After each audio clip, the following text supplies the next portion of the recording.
wanaagsanaya oo naxariis badana nabadiyo naxariis korkiisa ha ahaatee quraanka kariimka si wanaagsan ayuu ilaaliyaa xuquuqda dumarka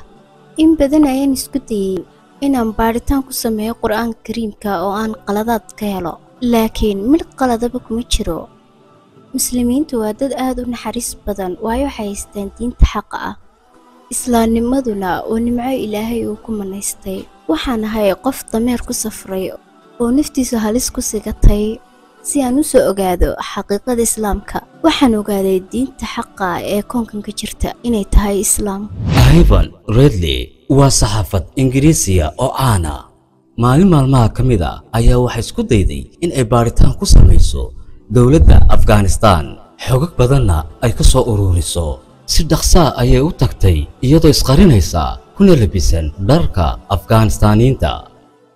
iyadoo dameer ku koraysa buuraha si kadisa waxa dhacay in ay lug ka jabto kadibna waxa qabtay xoogagii Daalibaaniinta muddo 10 sano ee xabsi ku jirtay waxa ku dhacay arin la yaab leh oo ay kala kulantay xabsigii ay ku jirtay arinkaas oo ka dhigay in ay qaadato diinta islaamka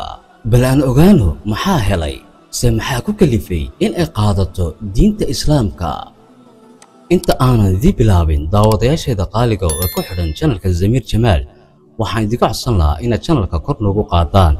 subscribe iyo like iyo share intaba aad noo dhahdaan gambaleerkan aad furataan si ay idin soo gaaraan muuqaalo cusub waa mid kamid ah qisooyinka ugu cajiibsan